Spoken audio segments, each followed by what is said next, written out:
Welcome back to my channel. आज सबसे important है आप लोग को शेयर करने के लिए मेरा जो भी है एक्सपीरियंस है वो हम आज शेयर करेगा सबको। अगर मेरा जो एक्सपीरियंस आप लोग को शायद किसी काम में आ जाए हो सकता है। अच्छा, मैं ये D61 फॉर्म ने मैं भरा था। थोड़ा से क्या उसमें थोड़ा से गलत से मैं नेशनलिटी थोड़ा गलती से लिखा था। फिर उसके बाद में फिर हमने अपॉइंटमेंट लिया था। फिर उसके बाद में वो लोग ये किया था, ये तुम्हारा नेशनलिटी सही नहीं है, सिटीजनशिप सही नहीं है बोल के वो लोग फिर मेरे को इंटरव्यू के लिए गया था, मना किया। फिर उसके बाद में पूरा सब कहानी है। फिर उसके बाद में फिर दोबारा वो बोला था मेल करने के लिए, बोला था मेल किया। फिर उसके बाद में फिर सब कुछ किया। फिर उसके बाद में मैंने फिर दोबारा इंटरव्यू के लिए फिर ये लिया था, अपॉइंटमेंट लिया था। फिर अपॉइंटमेंट लेने के बाद फिर मेरे को तकरीबन मेरे ख्याल से 10 बार कुछ ऐसा मेरे को अपॉइंटमेंट कुछ कैंसिल हुआ, कैंसिल करके फिर दोबारा लिया। फाइनली मेरे को मिला 2024 में मिला था, दिसंबर में। फिर उसके बाद में मैं दोबारा चेंज किया। फिर उसके बाद में फिर मेरे को सडनली वो लोग ने मेल भेजा था, अगर तुमको एयरली अपॉइंटमेंट चाहिए तो फिर तुम ये आज का दिन दिसंबर 24 23 सॉरी दिसंबर 23 14 में आज का दिन, उसमें वो लोग फिर मैंने फिर दोबारा अपॉइंटमेंट फिर लिया था। फिर आज गया था मैं।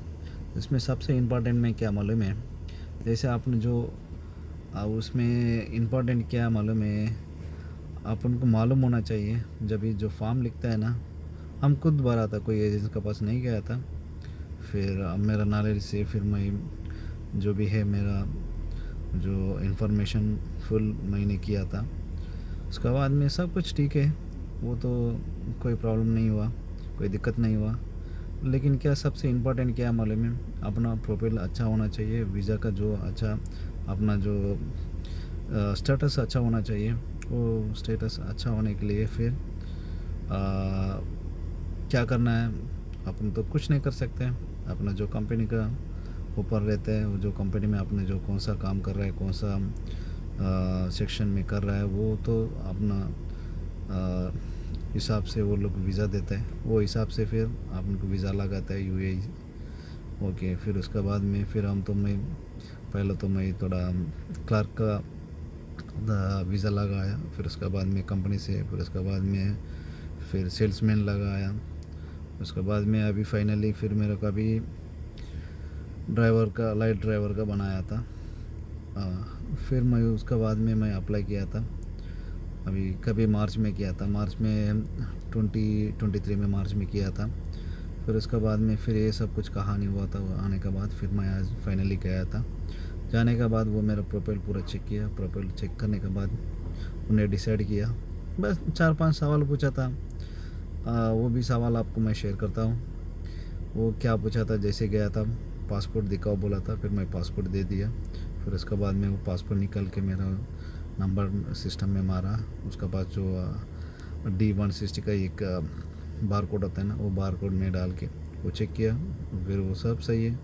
फिर सबसे इम्पोर्टेंट क्या मालूम है, वो अपन कौन सा काम कर रहा है, क्या कर रहा है, क्या किया क्या नहीं किया, किधर गया, वो सब अपन जो पहला D160 फॉर्म लिखा था ना, उसी में मालूमात होता है उसको।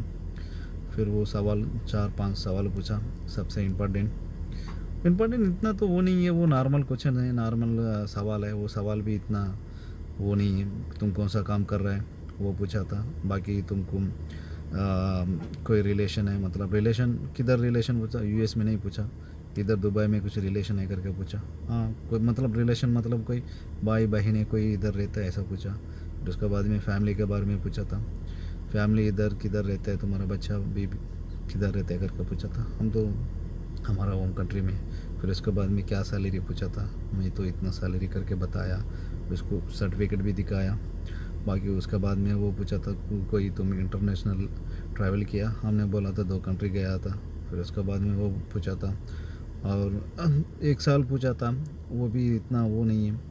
फिर उसके बाद पूछने के बाद मेरे पास सब कुछ डॉक्यूमेंट था, फाइनेंस का भी, फाइनेंस बैंक स्टेटमेंट था, सब कुछ था, लेकिन वो सबसे इम्पोर्टेंट उसको मालूम है ये तो जाके उधर काम करने वाला है।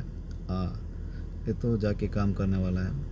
तुम कितना साल से काम कर रहे करके मेरे को पूछा इधर। मैं बोला था इतना साल हो गया इधर। वो वो पूछने के बाद उसको समझ में आया कि फिर वो बोला thank you brother, next to see you meet you, ऐसा बोला था मेरे को। मैं पूछा था क्या प्रॉब्लम क्या, वो बोलता है वो भाई एक उसमें 3 कलर का एक पेपर होता है। एक ग्रीन कलर होता है, एक वाइट होता है, उसके बाद में दूसरा एक कौन सा येलो कलर होता है। वो उसमें से मेरे को वाइट कलर निकाल के दे दिया। मतलब उसमें लिखा 214 मतलब उसमें जो फंड्स का होता है ना, जो पैसा का, वो पैसा मतलब तुम्हारा पास इतना पैसा तुम स्पेंड नहीं कर सकता है। फिर उसके बाद में तुम उधर जाके कुछ तुम गलत काम करेगा, नहीं तो कुछ भाग जाएगा, उस काम में घुस जाएगा, ऐसा है वो। इसलिए सबसे इम्पोर्टेंट क्या मालूम है, वीज़ा अच्छा होना चाहिए। एटलीस्ट जैसे लेबर ना कोई ड्राइवर, ना कोई कारपेंटर, ऐसा नहीं होना चाहिए। अच्छा मतलब कोई मैनेजर, ऐसा कोई क्लार्क, अकाउंटेंट, कुछ ऐसा होना चाहिए। वो सब कुछ देखता है, इतना तो आसान नहीं है वो। जैसे अपन जाके बोलेगा तो वो नहीं है वो। जैसे उसको सिस्टम में डाला है, अपना पासपोर्ट डिटेल सब आता है, उसमें सब पता लग जाता है उसको क्या है, ये क्या है, एक आने वाला है वापस और रुकने वाला, उसको सब मालूम हो जाता है। वो तो ये है। कोई लोग एजेंसी बताता रहता है भाई तुमको ये गारंटी करके देगा, मैं अर्ली अपॉइंटमेंट करके देगा। अर्ली अपॉइंटमेंट भी नहीं हो सकता है, वो भी होगा कैसा मालूम है। वो कभी कोई सडनली तुमको कोई अभी ऐसा देखो कोई बुक किया वो तारीख में, वो टाइम में आपको कोई काम से अगर कोई डॉक्यूमेंट से नहीं बनाया, वो टाइम में तुम अगर नहीं गया, कैंसिल किया वो अपॉइंटमेंट, तुमको कोई लोग एजेंसी लोग तुमको उठा के देगा।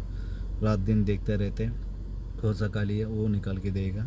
सबसे इम्पोर्टेंट क्या मालूम है, सबसे इम्पोर्टेंट उसमें क्या मालूम है, छोटा मोटा आदमी नहीं जा सकते।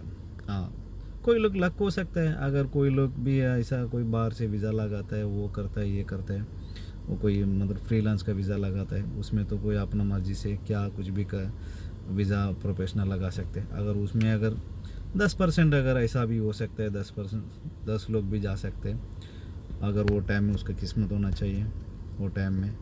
बाकी तो सबसे इम्पोर्टेंट ये पूरा ये प्रॉपरली चेक करता है अपना D-160 फॉर्म जो भी लिखने का, उसमें प्रॉपरली वो सैलरी जो भी है उसका सब कुछ उसी में वो डिफेंड होता है। हाय गाइस, अगर आप लोग को शायद इतना तो मालूमात हो चुका होगा, फिर कोई एजेंट से बचा करो। फिर उसके बाद में अगर खुद करना है तो तुम खुद करो, जाओ यूट्यूब में जाओ, कैसा बनाता है, कैसा फील करना वो सब देख लो, उसके बाद में तुम खुद करो अपना। एटलीस्ट D-160 का अभी आजकल कितना $160 कुछ है अभी, कुछ और 20 दरम कुछ बढ़ाए लगते हैं, समझो 200 पकड़ो, $200 हो सकता है। $200 मतलब कितना होगा, 600-700 बीच में होगा। अगर उससे तुमको अगर इतना कर सकता है तुम, एटलीस्ट उधर तक जाके तुम, अरे भाई हम तो थोड़ा एक काम के लिए मैं कोशिश किया, वो काम में ये नहीं हुआ, फिर पैसा तो जाएगा तो बस 700 कुछ ऐसा जाता है। बाकी तो एजेंट के पास जाएगा तो कैसा भी 4 से 5 हज़ार वो तुमको चुना लगा के बोलेगा भाई हमारे से क्या होता है, तुम्हारा इंटरव्यू सही नहीं दिया, तुम्हारा वो हम कुछ नहीं कर सकते। फिर उसके बाद में वो हाथ उठाएगा, अपना पैसे भी गया, बाकी अपना टाइम भी वेस्ट। यही है। नेक्स्ट वीडियो में आपको मैं शेयर करता हूँ दूसरा। Thank you so much.